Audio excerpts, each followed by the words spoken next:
안녕하세요. 영화 한 잔의 주인장입니다. 오늘의 한 잔은 감독전인데요. 감독전의 첫 주인공은 바로 빅토르 에리세입니다. 이번 감독전은 에리세의 전반적인 영화 스타일과 배경을 살펴보고 그의 스타일을 대표 영화에 한번 적용해볼까 합니다. 그래서 적용해볼 영화는 에리세의 대표작인 벌집의 정령입니다. 빅토르 에리세의 작품은 영화 한 잔 채널에서 한번 다뤄진 적이 있는데요. 바로 Close Your Eyes입니다. 여기 띄워둘 테니까 이 영상이 끝나고 이어 듣는 것을 추천드립니다. 왜 듣는다라고 표현을 했냐면 이 영상은 렌더링 과정에서 이상이 생겨서 영상이 뒤로 갈수록 좀 싱크가 안 맞거든요. 그래서 부디 들어주시길 부탁드립니다. 그럼 거두절미하고 감독전 빅토르 에리세와 벌집의 정령 한번 말아보겠습니다. 이 다음부터 영화 벌집의 정령에 대한 스포일러 가득한 리뷰가 있습니다. 영화를 아직 보지 않았거나 볼 예정이신 분들, 스포일러를 피하고 싶은 분은 여기서 영상을 멈추고 영화 관람 후 시청하시길 바랍니다. 또한 본 토파보기 영상은 영화를 본 관객을 대상으로 한다는 점 참고 바랍니다. 그럼 시작하겠습니다. 빅토르 에리세의 풀네임은 빅토르 에리세 아리스로 1940년 6월 30일에 비스카야 카란사에서 태어났습니다. 이때 그가 태어날 시기를 주목할 필요가 있는데요. 그가 태어나기 1년 전에 스페인 내전이 끝났기 때문입니다. 스페인 내전은 1936년에서 1939년 3년간 일어난 전쟁입니다. 1930년대 스페인은 여러가지 이데올로기로 혼란했던 국제정서와 더불어서 스페인 사회의 독특한 사정이 맞물리면서 쿠데타가 발생했습니다. 1936년 7월 17일경 스페인령 모로코에서 군사봉기가 일어났고 바로 다음 날인 18일에 카나리아 제도에 있던 프랑코가 계엄령을 발동하면서 아프리카 반란군의 지휘관을 맡았습니다. 이 쿠데타는 공화국 정부군의 실수로 인하여 본토로 진입하게 되었고 이는 내전으로 바뀌게 되면서 양상이 미묘하게 변했는데요. 따라서 스페인 국민들은 반란군을 지지하는 세력과 정부군을 지지하는 세력으로 갈라지면서 서로를 증오하고 죽이는 비극이 시작된 것입니다. 이 전쟁은 소련과 멕시코가 정부군을, 독일과 이탈리아가 반란군을 지원하면서 국제전으로 확대되었고 정규군으로 이루어진 반란군 쪽이 절대적 우세를 보이면서 1939년 3월 28일 수도인 마드리드가 함락되어 반란군의 승리로 끝을 냅니다. 내전으로 적어도 30명에서 60만 명 정도의 사람이 사망하였고 스페인의 민주주의의 싹을 밟은 희대의 독재자 프랑코가 집권했습니다. 프랑코는 마드리드에 입성한 1939년 4월부터 그가 죽은 1975년 11월까지 스페인을 통치하면서 엄격한 원칙 지상주의자의 면모를 보였습니다. 따라서 그는 스페인의 총독이자 국가 원수였고 정부 수반이었으며 내각의 의장 역할을 했습니다. 또한 그는 1938년 1월과 8월 공포된 두 가지의 법령을 통하여 자기가 원하는 모든 법률을 공포할 수 있는 권한을 스스로에게 부여하면서 입헌 독재자임을 공고하게 다졌습니다. 그러면서 프랑코 독재 하에 스페인은 문화 황무지를 맞이하게 되었는데 이때 회피 문화가 생겼습니다. 핍박받는 지식인이나 예술가들이 당면한 현실로부터 도피하여 생겨난 문화인데 이를 뒷받침하는 통속적인 하부 문화로 60년대에 영화가 가장 크게 발전했습니다. 그리고 이 60년대는 에리세가 영화적으로 성장한 시기인데요. 그는 1961년 영화 연출을 배우기 위해서 마드리드 영화학교에 입학했습니다. 이 입학은 스페인 영화 감독 중에 영화를 정식적으로 배운 첫 번째 세대를 의미합니다. 그는 영화 연출보다 비평으로 영화 작업을 시작했는데요. 감독으로 활동한 것은 60년대 후반이었습니다. 한편 60년대는 세계 영화에 가장 큰 변화가 있었던 시기입니다. 전후에 이탈리아에서 생겨난 스타일은 기존에 있던 할리우드 고전주의의 영화들과는 전혀 다른 방식이었습니다. 이 네오리얼리즘은 50년대 중반을 기준으로 하여 무기력한 영화 전통을 벗어나고자 하는 스페인의 새 영화 바람과 더불어서 에리세에게 영향을 미쳤습니다. 그래서 바쟁의 사실주의와 누벨바그의 작가주의적 전통 그리고 프랑크 시대의 은유적 영화 유사는 에리세의 영화에서 드러나는 그만의 특징이 됩니다. 정리를 하자면 에리세는 바쟁과 누벨바그로 볼 수 있는 리얼리즘의 미학과 스페인 국내의 시대적 상황이 만들어낸 은유적 미학이라는 두 가지 미학의 경향을 수용하면서 시적 리얼리즘이라는 그만의 독특한 특징을 탄생시킨 것입니다. 에리세의 스타일인 시적 리얼리즘에 대해서 자세하게 살펴보기 위해서 은유 영화와 시적 리얼리즘에 대해서 살펴보겠습니다. 앞에서 언급한 것과 같이 프랑코의 파시즘 정권은 스페인으로부터 유럽의 일반적인 문화를 고립시켰음을 의미합니다. 또한 프랑코 정기에 해당되는 1960년대까지는 검열의 정도가 상당하여서 시민 전쟁의 역사를 객관적으로 반영하거나 체제에 연관된 메시지라던가 정부가 금지한 내용을 담고 있으면 검열의 대상이 됐습니다. 이런 철옹성 같은 검열은 프랑코 정권 말기에 조금씩 완화가 되었는데요. 따라서 말해야 하는 것을 말할 수 없었던 세대에서 말하지 않고 말하기가 허용된 것입니다. 이 은유 영화는 1955년에 있었던 살라망카 영화 토론에서 시작되었습니다. 이 토론회는 네올리얼리즘의 미학에 대한 찬사와 당시 프랑스를 중심으로 확대되고 있었던 누벨바그의 경향을 수용하려는 의도로 개최되었습니다. 이때부터 디시덴터스라는 아버지 세대의 영화에 저항을 하는 영화 예술가들이 등장합니다. 살라망카 토론은 스페인 영화의 주류를 바꾸는 계기가 되었고 그동안 금기시되었던 역사적 관점이나 사회적 비판 의식을 담은 영화들이 제작됩니다. 하지만 공식적인 검열은 아직 존재하였고 이는 영화 제작사에 치명적이었기 때문에 영화적 표현은 간접적이고 은유적으로 변모합니다. 1990년 중반에 시작된 은유 영화는 바르뎀의 어느 자전거의 선수의 죽음, 오후 5시에를 거쳐서 사우라의 사냥에 이르러서 절정을 맞이합니다. 이런 은유 영화적 탄생은 검열 체계와 표현의 제한성이 장기간 지속되면서 자연스럽게 태동이 됐고 1970년대 중반에 이르게 돼서야 독자적이고 고유한 영화 미학으로 이루게 되었습니다.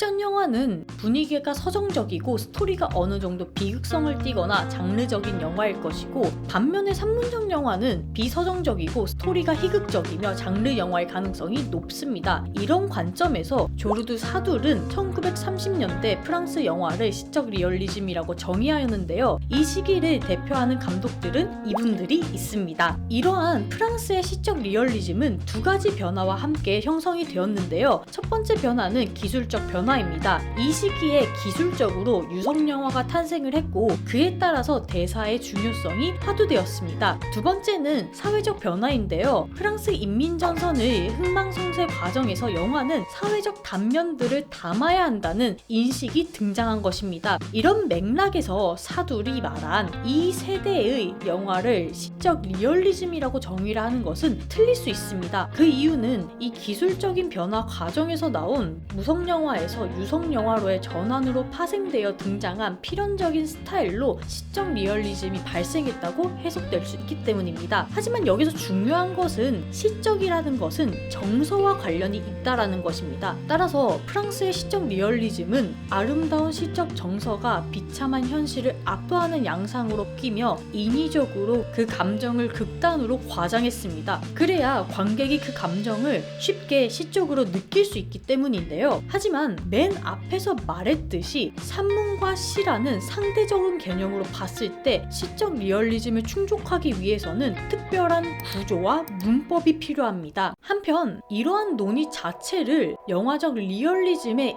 인식 차이로 여기는 견해도 있는데요. 이러한 인식 차이는 몽타주와 바쟁의 리얼리즘 사이에서 나온 것입니다. 당시 주류를 차지했던 몽타주 기법은 1950년대 바쟁과 누벨바그계의 영화 예술가들에게는 장치가 아니었습니다. 특히 바쟁은 몽타주 시대와는 반하면서 영화의 진정성을 이끌어냅니다. 다시 말해서 바쟁의 주장으로 50년대에 들어와서야 영화와 인접한 예술과의 관련성에서 진정성의 여부가 모색되어진 것입니다. 그래서 바쟁의 연구를 크게 세 가지로 나눌 수 있는데요. 철학적인 영역과 예술적인 영역 그리고 영화적 리얼리즘의 영역입니다. 여기서 주목해야 될 것은 영화적 리얼리즘의 영역입니다. 이 영화적 리얼리즘은 이탈리아 네오리얼리즘 그 중에서도 로셀리니와 데시카를 중심으로 전개시킨 영역입니다. 여기서 진정성에 초점을 맞춰서 본다면 바쟁의 연구는 시각적 관습에서 영화 매체가 회화나 사진과 독립적인 매체인과 동시에 그 연상전에 있다는 다소 애매할 순 있지만 진정성 있는 주장을 합니다. 이를 자세하게 보여주는 서적이 사진적 영상의 존재론입니다. 한편 바쟁은 대지는 흔들린다에서 동명의 비스콘티 영화들을 비평하면서 몽타주에 대한 리얼리즘과 사진적 리얼리즘을 리얼리즘의 차이를 설명합니다. 이 차이를 설명하면서 후자의 리얼리즘이 진정한 리얼리즘이라고 주장했죠. 그러면서 회화적 측면에서는 영화사 회화의 연장성에 있으며 다만 영화가 그 회화적 틀을 제한 없이 이동하는 것과 같은 인식을 우리에게 부여하고 있다라고 말합니다. 말이 조금 어려운데 정리를 좀 해보자면 우리가 영화를 본다라는 것은 그대로의 현실을 본다는 것이 아니라 영화 속에 담겨있는 현실을 본다라는 의미입니다. 그래서 여기까지의 바쟁의 리얼리즘을 정리해보자면 바쟁의 리얼리즘 안에서는 1차적 인식, 즉 대상 혹은 사건의 실제가 복제되었다는 인식과 2차적 인식, 그 실제가 시각적 리얼리티와 차이가 있다는 인식이 있고 이 둘 사이의 충돌이 최종적인 리얼리즘의 미학을 형성한다는 것입니다. 여기서 2차적 인식이야말로 영화를 시적 혹은 예술적으로 만들어내는 영역이라고 보고 따라서 리얼리즘 영화를 탄생시킨 매체들에 근접해야 한다고 보는 것입니다. 결과적으로 바쟁의 리얼리즘에서 영화가 시적이게 되려면 회화적, 사진적 힘이 스타일을 지배해야 하며 이럴 때 이야기 흐름에서 시적인 리듬이 생긴다는 것입니다.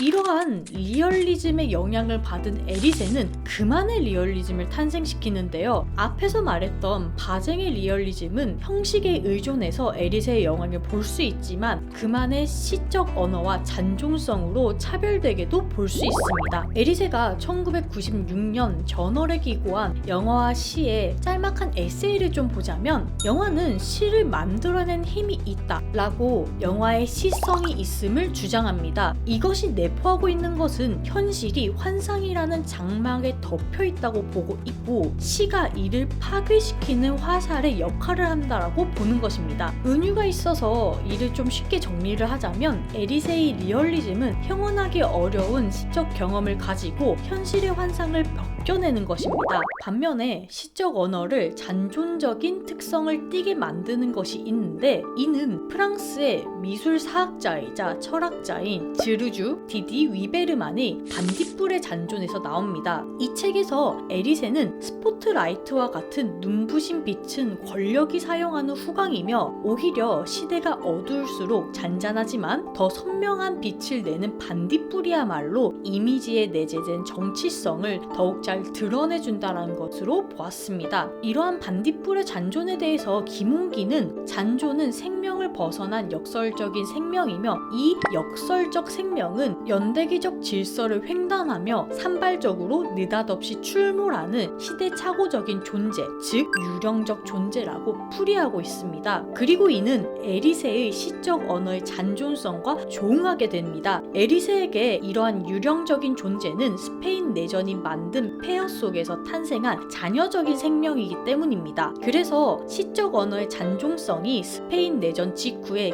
귀신 들림을 시적으로 표현한 것이라면 괴물과 정령이 등장하고 스산한 분위기가 지배적인 오늘의 한 잔인 벌집의 정령은 에리세가 현실을 그리는 방식 중의 하나인 고딕 리얼리즘으로까지 볼 수 있습니다. 여기서 고딕성을 키워드로 설명을 하자면 환영, 유령, 섬뜩함, 육체적 손상과 상처 등이 될 수 있습니다. 이러한 키워드로 벌집의 정령을 보자면 고딕성은 스페인 내전을 역사적으로 다시 형상화하면서 드러냅니다. 이로써 에리세는 프랑켄슈타인을 가져와 고딕성을 주고 이를 통해 인물들의 괴물성과 유령성이 내전의 트라우마를 겪은 스페인에 만연하다는 것을 드러내고 있습니다. 즉 그는 과학적이고 진보적인 근대성에서 억압된 면면을 대표하는 프랑켄슈타인의 괴물과 괴물성을 지니는 아버지 페르난도라는 고딕 문학의 상징을 통해서 자신의 시적 리얼리즘을 나타내는 것입니다. 참고로 프랑켄슈타인은 그 괴물을 만든 박사의 이름이지 괴물의 이름은 아닙니다. 그래서 괴물이라고 이 영상에서는 지칭하겠습니다. 이때까지 에리세의 시적 리얼리즘이 탄생하기 위해서 어떤 영향을 받았는지 살펴보았습니다. 프랑코 정권의 검열으로 나온 은유 영화에서부터 이를 받아들여서 나온 시적 리얼리즘, 또 이 시적 리얼리즘을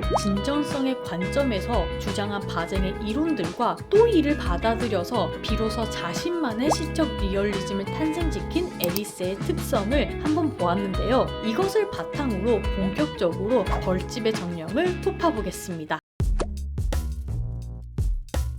우선 벌집의 정령의 간단한 줄거리부터 소개를 하자면, 이 영화는 1950년 카스티아 고원의 어느 시골 마을이라는 자막과 함께 시작됩니다. 벌집의 정령은 한 가족의 일상을 통해서 시민전쟁, 즉 스페인 내전 직후의 역사적 상처를 일밀하게 보여주는 영화인데요. 아버지인 페르난도는 벌집을 관리하며 밤에는 무선햄과 벌집에 대한 철학적 글을 쓰고, 어머니 테레사는 아마도 전쟁에 참여했을 것이라는 어떤 남자에게 그리움을 담은 편지를 쓰며 무료한 시간을 보냅니다. 이런 와중에 고요한 마을에 순회 상영관이 열리게 되고, 두 소녀 아나와 이사벨은 영화에 빠져들게 됩니다. 1931년 제임스 웨일의 프랑켄슈타인을 본 아나와 이사벨은 상반된 반응을 보이게 되는데요. 영화 속 영화로 보이는 프랑켄슈타인에서 소녀는 아버지의 부재 중에 그 괴물과 강변에서 놀이를 하지만 얼마 후 죽음을 맞이합니다. 아나는 그 죽음, 소녀의 죽음을 이해하지 못하고 언니인 이사벨에게 묻게 되는데요. 이때 이사벨은 프랑켄슈타인에 나오는 괴물이 유령이 아니라 정령이라고 전합니다. 이때부터 아나는 정령의 존재를 찾아 나서게 되는데, 그 과정에서 아나가 현실 속에서 만난 것은 기차를 타고 온 탈영병과 그의 죽음이고, 그 현실, 즉 탈영병의 죽음을 벗어나기 위해서 집에서 가출한 아냐는 마침내 영화 속에서 본 괴물을 현실에서 경험하게 됩니다. 그 이후에 아나가 다시 현실로 돌아올 때 아나는 성장의 등가물로서 죽음에 가까운 육체적 아픔을 겪습니다. 이것이 어떻게 보면 간단한 줄거리라고 볼 수 있는데, 그러면 본격적으로 은유 영화, 리얼리즘, 유령적 존재, 기억윤리라는 4가지 방향으로 벌집의 정령을 톱파보겠습니다.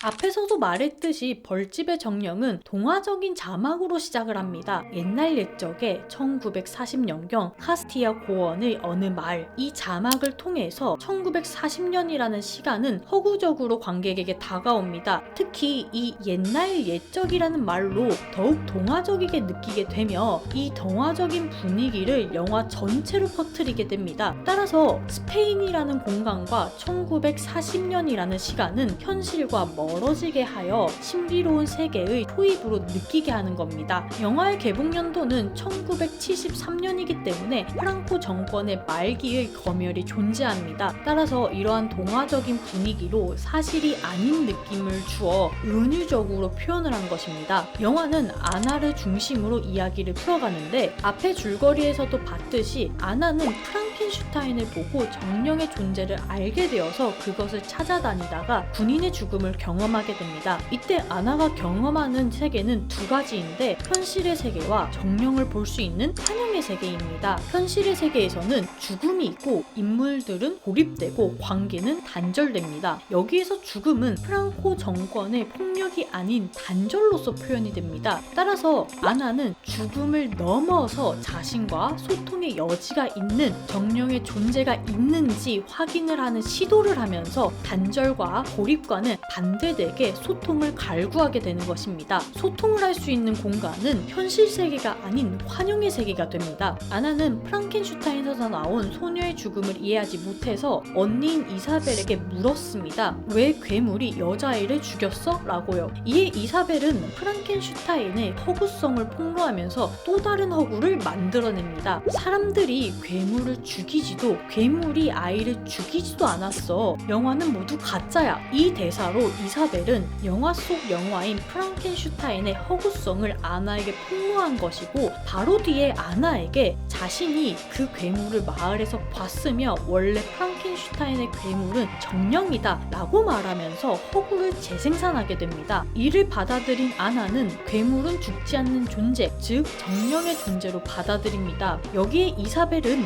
네가 그의 친구라면 언제든지 말을 건넬 수 있어. 눈을 감고 부르는 거야. 나는 아니야, 나는 아니야 라고 아나에게 말하면서 아나는 환영, 즉 정령과 만날 수 있게 되는 것입니다. 여기서 이사벨과 아나의 차이는 허구성을 구별할 수 있는 능력에서 옵니다. 아나는 아직 어리기 때문에 이사벨의 말을 믿었고, 이사벨은 허구를 만들어낼 수 있으므로 그녀는 구별할 수 있는 능력이 있습니다. 이 간극에서 이사벨이 말한 정령의 세계, 즉 환영의 세계는 그것을 믿고 있는 아나만 갈 수 있게 됩니다. 벌집의 정령에서 등장인물들은 이렇게 쉽게 고립이 되는데, 아나의 엄마인 테레사를 보자면 그녀는 집안에 머물러 있지 않지만 집에 머물러 있을 때는 거의 혼자 있다는 것을 확인할 수 있습니다. 또한 그녀는 어떤 사람에게 답장이 오지 않는 편지를 붙이고 있고 남편과는 대화를 하지 않은 채 단절되어 있습니다. 이로써 테레사는 과거를 지향하고 있다는 것을 알 수 있는데, 이는 아나와는 다른 방향입니다. 과거라는 환영을 추구하는 테레사와는 다르게 아나는 단절된 현실로부터 벗어나 이상적 세계를 통해 소통을 추구하고 있기 때문입니다. 그래서 아나와 테레사도 단절됐다라고 볼 수 있습니다.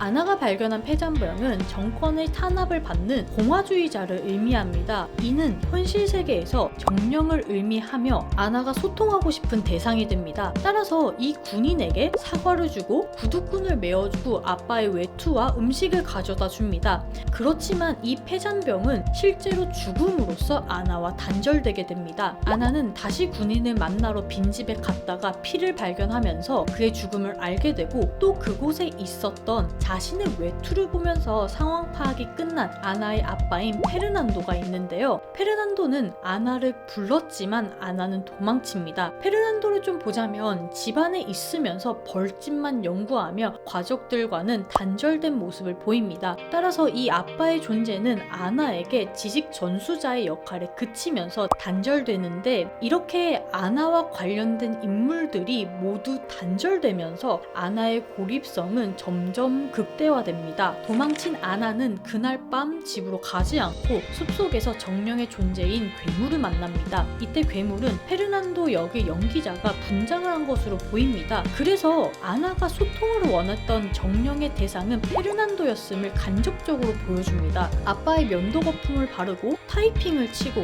버섯 따기를 배우면서 아빠를 따라했던 일련의 행동들도 소통의 욕망을 간접적으로 보여준 게 됩니다. 그렇지만 아빠와 아나의 소통의 고리는 일찌감치 끊어져 있었고, 이러한 아나의 욕망은 대체제로 폐잔병에게 향하게 된 것입니다. 그렇지만 폐잔병도 페르난도도 현실의 세계에서는 이미 아나와 단절되었기 때문에 아나는 현실의 세계를 떠나 환영의 세계에서 정령을 통해 소통을 갈구합니다. 그리고 여기서 만난 정령의 형태가 프랑켄슈타인에 나온 괴물인 점은 아나의 성장을 의미하는데, 앞서서 아나는 이 괴물이 소녀를 죽인 존재임을 알고 있습니다. 그리고 아나는 폐잔병의 죽음으로 죽음의 공포를 경험했습니다. 즉 괴물이 자신을 죽일 수도 있다는 것을 충분히 인지를 한 것입니다. 그럼에도 불구하고 아나가 괴물, 즉 정령을 만나러 가는 것은 현실로부터 도피가 아닌 죽음의 공포를 극복하고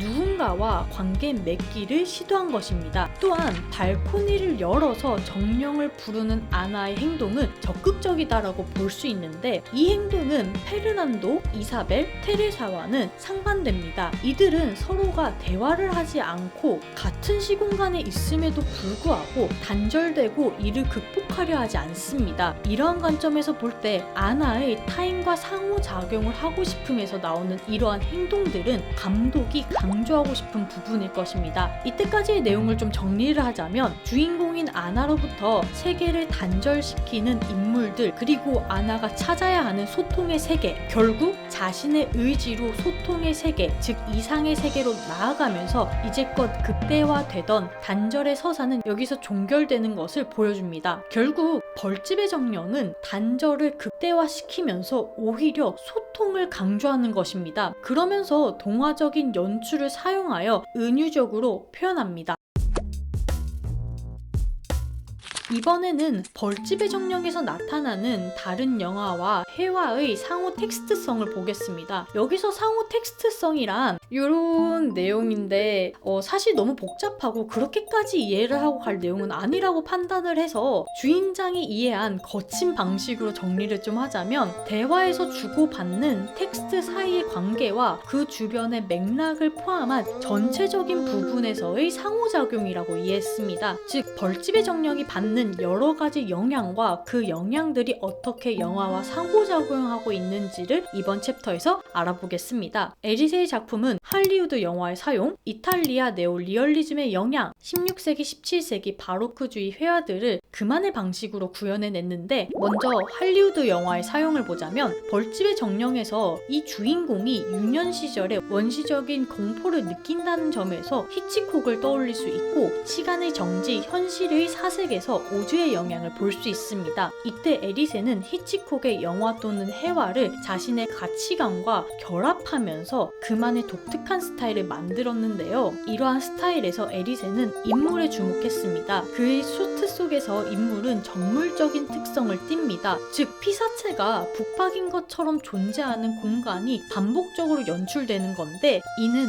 배우의 연기로부터 배우를 발견하고자 하는 스타일과 하나의 쇼트에서 진행되는 시공간에서 배우를 머무르게 하며 탄생하는 표정의 풍부함을 담아내는 스타일 두 가지로 볼 수 있습니다. 이는 이탈리아 네오리얼리즘의 영향으로 보이는데, 이 이탈리아 네오리얼리즘의 영향은 두 가지 클로즈업과 비전문 배우의 연기로 나타납니다. 에리세는 클로즈업을 통해서 그 모든 순간을 무성 영화의 표현주의적 시대로 돌아가지 않고 있는 그 사실을 담았으며, 비전문 배우의 연기를 연출 없이 있는 그대로 두면서 그의 표정을 잡아내 사실성을 더했습니다. 그렇지만 에리세는 여기서 한 발 더 나아가서 클로즈업을 더 자주 사용하여서 고립된 인물의 표정을 자주 노출함으로써 인간의 존엄성이나 존재적 고뇌를 강조하지 않았습니다. 그저 그 인물의 고립과 관계 단절을 위해서 사용했습니다. 그리고 비전문 배우만은 쓰지 않고 전문 배우와 비전문 배우의 조합을 선호하였는데요. 실제로 벌집의 정령에서 아나 역을 맡은 아나 토렌트는 비전문 배우였습니다. 따라서 그녀가 프랑켄슈타인을 본 표정은 연출되지 않은 관객 상태 그대로를 보여주는 것인데, 에리세는 이 순간을 영화의 한순간을 통해 모든 종류의 허구적 내러티브 속으로 현실이 파라는 것을 기록한 파면이라고 묘사했습니다. 비전문 배우가 겪는 실제 상황의 경험은 관객으로 하여금 현실과 영화의 경계를 모호하게 만들게 됩니다. 이러한 모호성의 증가는 리얼리즘이 기술 발전으로 인해서 판타지나 표현주의를 구별하기 어렵게 된 것도 한몫하는데, 하지만 여기서 중요한 것은 리얼리즘의 전통이 아니라 그와의 상호작용으로 쓰인 비전문 배우 안나 토렌트와 자연광, 시간이 녹아나는 얼굴의 표정, 그 조합들을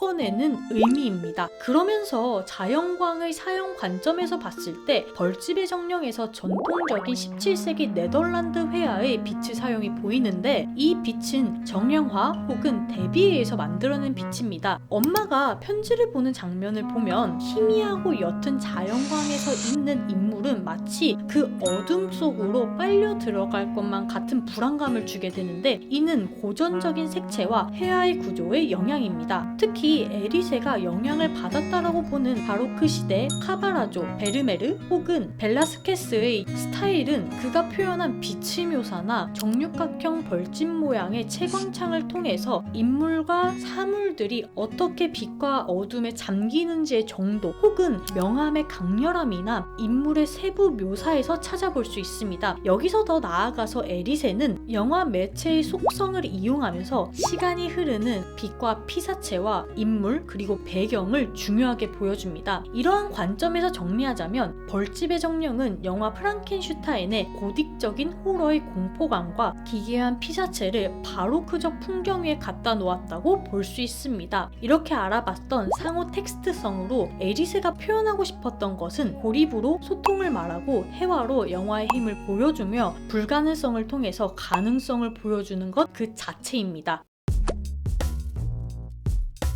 벌집의 정령을 보다 보면 자연스럽게 시선에 집중이 됩니다. 이 시선은 영화가 진행되면서 의미를 쌓아가고 그것이 통합된 의미로 다가올 때 드러나게 됩니다. 인물의 시선이 이어진 공간과 그 방향성에서 이야기 속 인물들 간의 관계와 소통을 읽을 수 있기 때문인데요. 그래서 벌집의 정령은 의도적으로 대화가 많지 않습니다. 그렇기 때문에 시선이 내포하고 있는 함의를 잘 봐야 합니다. 이것을 잘 보여주는 장면이 영화 후반 후반부에 나오는 가족 식사 장면입니다. 에리세는 의도적으로 4명의 가족을 한 장면 안에 넣지 않으면서 가족이 모인 공간에서 장면을 더욱 파편화되게 표현합니다. 식사 장면은 각각의 인물의 싱글 쇼트 모음집이라고 볼 정도로 자신만의 의미대로 행동을 하고, 이는 더욱더 고립성을 두드러지게 하는데, 이 고립성은 특히 부부에서 더욱 부각이 됩니다. 이 둘은 심지어 사진에서조차 한 프레임에 있지 않습니다. 아빠를 우선 살펴보자면 페르난도는 유일하게 벌집 밖으로 나가서 어딘가로 향할 수 있는 인물입니다. 또한 그와 동시에 벌집 안을 들여다보며 관망을 하기도 하는데, 책을 보고 쓰고 혼잣말을 하며 자기 내부로 침전을 하기도 합니다. 이러한 그의 무기력한 특징은 그가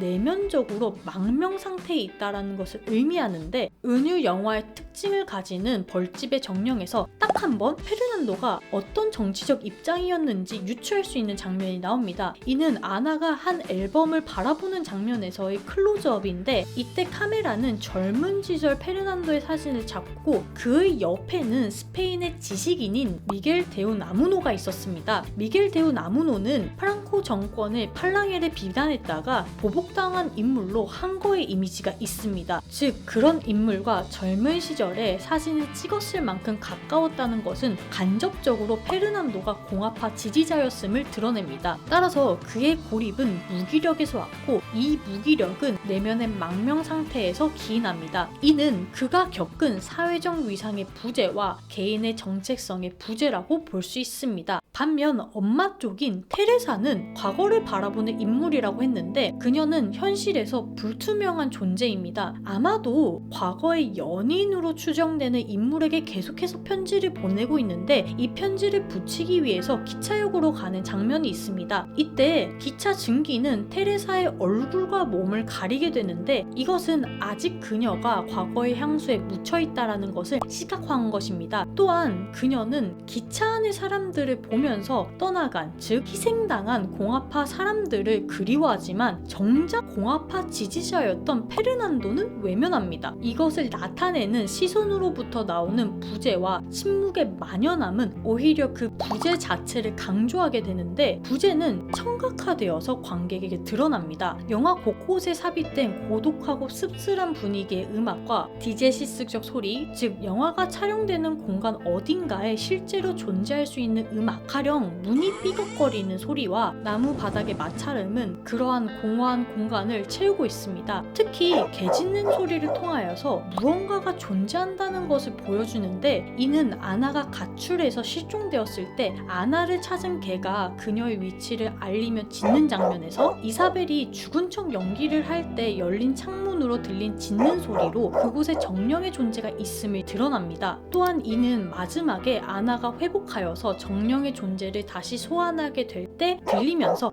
이어지게 됩니다. 한편 이 강조된 부재의 존재는 몽타주라는 영화 기법에서 드러나기도 하는데요. 몽타주는 영화 이미지의 최소 단위 쇼츠를 이어 붙인 것입니다. 쇼트와 쇼트 사이에는 공백이 생기게 되고, 그 공백에서 관객은 자주적으로 새로운 의미를 찾게 됩니다. 그러면서 에리세는 몽타주를 통해서 부재의 존재성을 부각하게 됩니다. 이 부재 때문에 아나가 정령을 찾아다닌다고 봤을 때 정령의 존재를 살펴볼 필요가 있습니다. 이는 앞에서 말했듯이 페르난도가 정령이 되고 아나가 찾은 폐잔병도 정령이 됩니다. 이때 몽타주를 통해서 아나와 폐잔병이 비슷하게 그려지게 되는데, 아나가 자는 모습에서 폐잔병이 자는 모습으로 전환되면서 표현됩니다. 이로써 아나 역시 정령과 일치되며 그녀 또한 유령적인 존재가 됩니다. 이처럼 벌집의 정령은 몽타주를 통해서 정령이라는 비가시적인 존재를 작품 내에서 생겨나게 하며, 괴물이 정령이라는 등치에서 그 정령이 페르난도이면서 폐잔병이고 그리고 아나이기도 하다는 중첩성을 보이며 영화 속에서 유령적 존재가 얼마나 편재 있는가를 보입니다. 유령적 존재가 편재하다고 하는 것은 내전의 역사와 맞닿을 수 있는데, 부재와 침묵이 특징적인 고딕 마을에서 사는 인물들이 대부분 정령이 될 수 있다는 은유는 내전의 트라우마와 후유증을 형상화하는 방식일 것입니다. 정리를 하자면 시선으로 재현해내는 고립과 단절은 오히려 거기에서 파생되는 부재를 강조하고, 이 부재는 아나가 행동하는 원동력이 될 수 있으며 그로 인해서 정령의 존재가 스산한 마을에 편제되어 있다는 것, 이것은 내전의 아픔이 지속되어 영향을 끼치고 있다는 것에 반증이 됩니다. 그 속에서 지워지고 침묵당하고, 따라서 공식적이게 역사적인 담론에서 배제된 유령적, 정령적 존재들로 특히 아나를 앞세워서 이러한 관계의 단절과 고립을 인내한 사람들이 끝내 선택하는 것이 소통이라는 것에서 에리세가 강조하고 싶었던 것이 무엇인지 명확하게 드러납니다. 벌집의 정령에서 벌집은 일반적으로 크게 두 가지를 의미합니다. 하나는 영화에서 그려지듯이 아나의 가족이 거주하는 벌집 모양의 샛노란 창문이 있는 집이고, 다른 것은 프랑코 정권 아래 살아가고 있는 스페인 그 자체를 의미합니다. 이런 벌집에서 벗어나고자 노력하는 인물은 아이인 이사벨과 아나입니다. 테레사와의 대비로 알 수 있는데, 아이들에게 정령의 존재는 모험을 통해서 알아가고자 하는 욕망의 대상이지만 테레사는 이를 신경 쓰지 않습니다. 물론 같은 아이라고 할지라도 이사벨과 아나의 모험심에는 차이가 있습니다. 그래서 이사벨은 테레사와 아나 그 중간 정도에 위치한 인물입니다. 한편 아나와 페르난도는 비슷한 면이 많이 보입니다. 페르난도는 프랑코 정권 하에 있는 국민들로 비유되는 벌을 연구하고 있죠. 이 벌의 연구는 타자기를 통해서 서술됩니다. 그리고 이 타자기를 만지는 사람은 페르난도와 아나 둘뿐이고, 실제 벌에 다가가서 관찰하는 인물도 페르난도와 아나 둘뿐입니다. 또 밤을 새는 것도, 폐잔병의 사건에 연관된 가족도 아나와 페르난도 둘뿐입니다. 이 둘은 같은 문제의식을 가지고 있는 인물입니다. 하지만 이 둘의 차이는 폐잔병의 죽음으로 드러나게 되는데, 페르난도는 폐잔병의 죽음을 신경 쓰지 않지만 아나는 이 죽음에 충격을 받습니다. 이 폐잔병은 영화에서 유일하게 죽은 존재로 유령적 존재가 아닌 유령 그 자체가 됩니다. 또한 폐잔병은 기록되지 않은 역사를 은유한다는 점에서 페르난도와 아나의 윤리적인 차이를 볼 수 있습니다. 프랑코 치하의 기억의 금지를 아나는 행동으로 거스른 것입니다. 아나는 기록되지 않은 죽음, 즉 내전으로 인해서 희생당한 수많은 사람들의 죽음을 기억하고, 어떻게 보면 역사적인 흐름에서 단절되고 고립되어 기억조차 금지된 세상에서 정령을 소환하여 소통하고 과거의 문제에 대해서 윤리적으로 다가가는 시도를 하는 것입니다. 따라서 에리세가 이 영화를 통해서 강조하고 싶었던 것은 아나가 살아가는 그 방식 자체일 것입니다. 숨막히는 고립과 단절로 소통이 막힌 상황에서 오히려 대화를 청하고 직접적으로 다가가면서 극복하는 삶의 방식이죠. 이는 정령이라는 매개를 통해서 동화적일 수도 유령적일 수도 있게 표현됩니다. 따라서 에리세는 이 방식으로 소통이 가지는 보편성의 지루함을 극복하면서 그의 영화적 특성과 역사적 배경을 나타내며 자신만의 스타일을 공고히 했습니다. 자, 마무리할 시간인데요. 빅토르 에리세의 출생과 성장 배경, 그리고 그에게 많은 영향을 미친 스페인 내전과 프랑코 정권에 대해서부터 그의 영화적 성장에 영향을 준 각종 배경과 이론들을 살펴보았습니다. 그리고 그것들을 바탕으로 에리세의 대표작인 벌집의 정령도 세세하게 톱파보았습니다. 내용이 많고 어려운 것도 있어서 끝까지 살아남은 분들 있을지 모르겠지만 리스펙을 드립니다. 그럼에도 불구하고 여기까지 시청해주신 분들 정말 감사합니다. 저는 개인적으로 클로즈 유어 아이즈를 보고 벌집의 정령을 보았는데, 클로즈 유어 아이즈 때는 잘 보이지 않았던 에리세의 특징들을 이번 영상을 만들면서 정리할 수 있게 되어 기뻤습니다. 내전이라는 어떻게 보면 국가 폭력적인 상황에서 피해를 받은 피해자들이 말할 수 없음을 은유적으로 표현하는 것에서 저는 침묵의 시선과 공통점이 있지 않을까 생각이 들었습니다. 그리고 같은 시대적 배경을 공유하는 파네미로가 떠오르기도 했는데, 특히 파네미로는 특유의 동화적인 분위기에서 제 시선에서는 암울하게 끝나는 것에 비해서 벌집의 정령은 죽음을 암시하면서 시작해서 소통을 바라는 동화적인 분위기로 끝내는 것이 흥미로웠습니다. 앞으로도 빅토르 에리세의 영화를 기다리면서